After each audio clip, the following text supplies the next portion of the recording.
Hi, my name is Marissa, and I will be performing as Danny from the first annual Academia Awards by Alan Hamel, as well as Nora from Brighton Beach Memoirs by Neil Simon. James, I'm so sorry. The meeting, they said it'd take an hour, and they just kept talking, and I couldn't get them to stop, and I'm sorry. I got you a goldfish.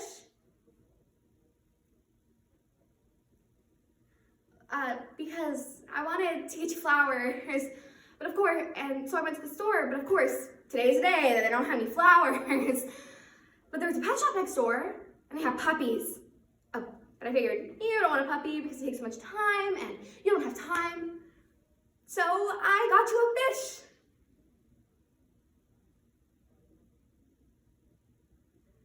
Because I loved fish when I was little. They always died. And I found out it's because they create this waste from their gills and their feces, and in a short amount of time, they create a really toxic environment for themselves. So they die. It's just crazy. Maybe God didn't want us to domesticate the goldfish. So, if you don't want Squishy, that's okay. In a week, he'll be dead.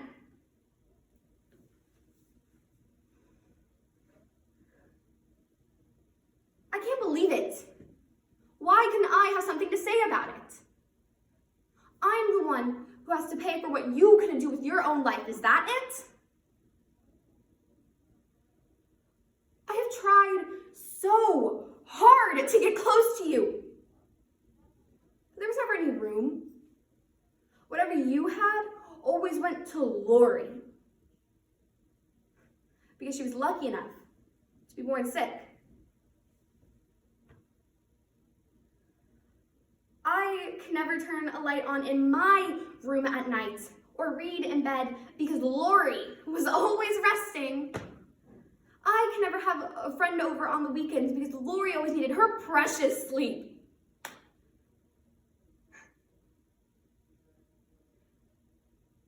I used to pray that I'd get hit by a car or get some terrible disease so I'd have a leg all twisted and crippled.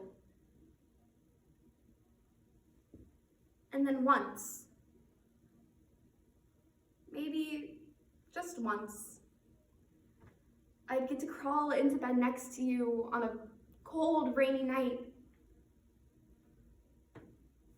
and talk to you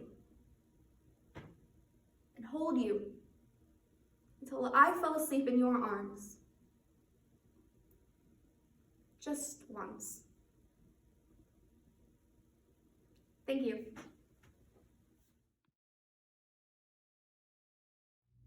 Good morning, my name is Enya, and I'll be playing as Lyson Maxon from Fences by August Wilson and Josh from Dog Anxiety by Joseph Arnon. Me and you is two different people, Pop. You got your way of doing the world, I got mine. The only thing that matters to me is the music. I know I got to eat, but I gotta live too. I need something that's gonna get me out of bed in the morning, make me feel like I belong in the world. I don't bother nobody, I just stay with my music because that's the only reason I can find to live in the world. Otherwise, there may no telling what I might do. Now, I'll come criticizing you and how you live. I just came by to ask for $10, okay? I don't want to hear any about how I lived. You can't change me, Pop. I'm 25 years old. If you wanted to change me, you should have been there when I was growing up. I'll come by and see you and ask for $10. And you want to talk about how I was raised. You don't know nothing about how I was raised. She asked me to watch her puppy, Oscar. I say, sure. I mean, how bad could it be to watch a cute little harmless puppy, right? Right? Wrong. It was a nightmare if there ever was one. I mean, look at me. Do you see these bags under my eyes? I look like I went 12 rounds with Muhammad Ali. I look horrible. She asked me like it was no big deal. She said, Oscar, Josh, do you mind watching my puppy for 3 days? I say, sure, no problem, no problem. Dude, this dog went to start barking with this tiny squeaky voice, like ma, ma, ma, ma, ma, all night. Ma, ma, ma, ma, ma, like a wolf howling in the night. It kept me up. I tossed and turned and tossed and turned and tossed and turned some more. I felt like a 1980s breakdancer. Finally, it was time to go to work. For once in my life, I was actually excited to go to work. Work was somehow a better option than staying home and watching Sir Barks a lot. But guess what? As soon as I stepped foot into my kitchen, I found myself sliding all the way across the floor and landing straight flat dead on my back. I have bruises the size of boulders. Stupid dog pee. Thank you.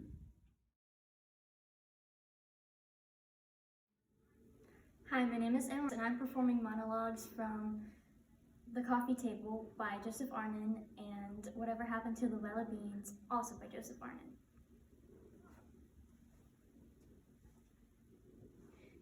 The table, it came to life. It started with the legs. They just started moving. Moving, and I stared. And I blinked a few times to make sure I wasn't going crazy. But then it happened again. And I was like, what the heck is going on? So, I stared at the table. Stared at the table. It was a coffee table. Glass coffee table. And the glass opened up like jaws. Like teeth. It wanted to attack me. It wanted to kill me. It became a fully animated monster. So, I bashed it, and I bashed it, and I bashed it, and I bashed it. And I killed it. Now it's dead.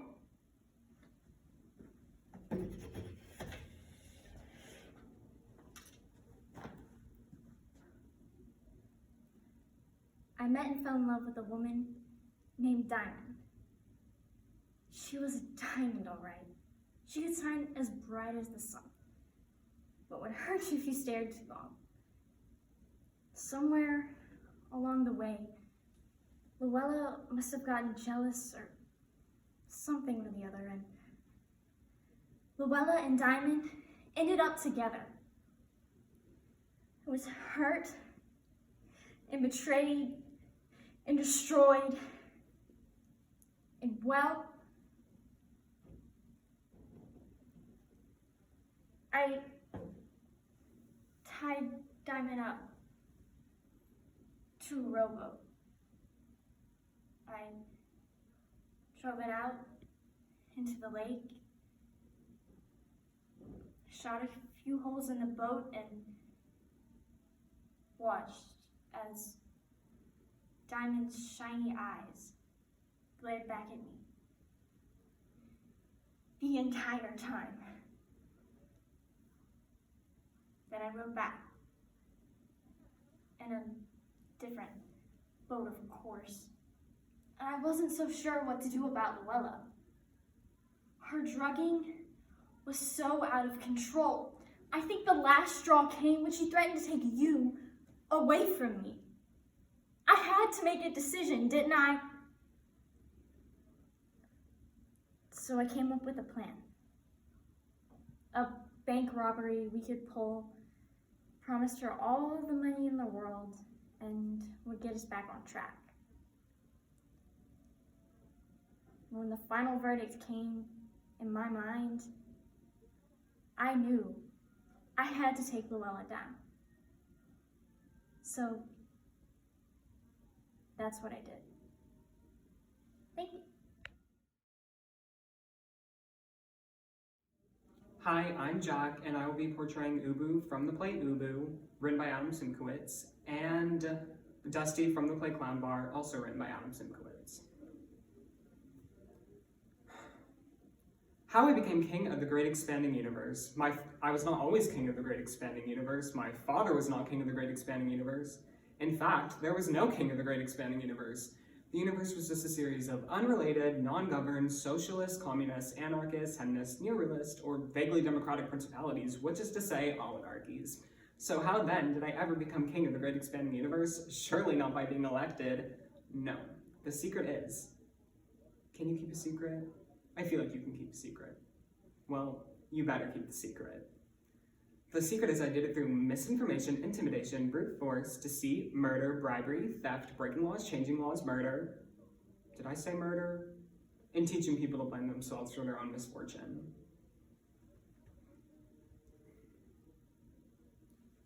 My cat died last week, 37 years old, and died falling off the counter. She was dead before she hit the ground, I suspect.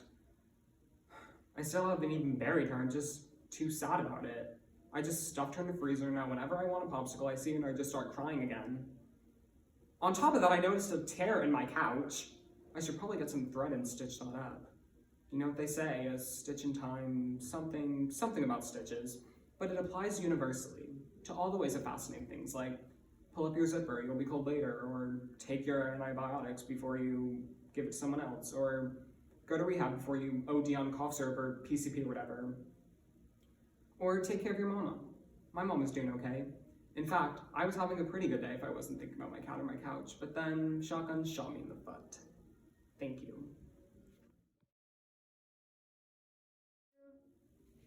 Hello, my name is Jance, and I'm going to be performing The Beanstalk by Tara Madal and Why is a Clock by Matthew Freeman.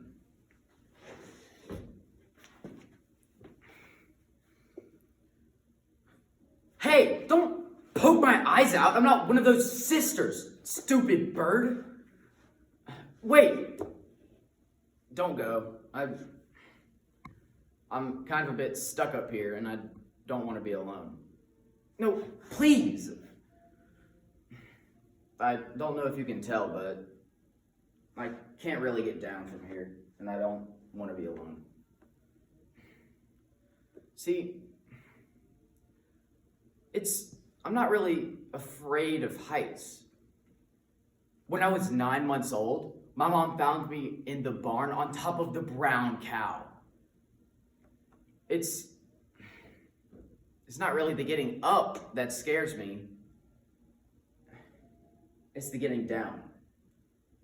See, getting up is so easy. You just put one foot on a branch and then another and another and... Oh, I have tried getting down already. I put one foot on a branch, but it's slippery now. It's like the sludge at the bottom of a pig's trough. And you do not want to be climbing down from the heavens on pig sludge. I would fall all the way down and land down there in a broken bone pile. And everyone would just say, well, that's Jack. He doesn't know how to climb. Poor, slow boy. And I guess they'd be right. Crime statistics. The average person is married twice, and the average marriage contains 7 steps. The average marriage contains around 2 children, and that average child watches an average of 4 hours of television with 2 to 4 television programs 5 nights a week, based on a 23 episode season. And over half of that time is spent watching violent crime. And of the 12 courtroom dramas currently dominating the network's primetime slots, they watch an average of 276 variations of criminal actions based on a 23 episode season. And that is only counting the central act of criminality, and is not counting ethical lapses or minor crimes in, of, or support to dispel the central criminal action. And when you expose one half of all Americans to 4 hours of over 300 rapes, murders, kidnappings, and assaults on just a season of television, you create precisely, and we have this data available on our website, 500,000 criminals a night.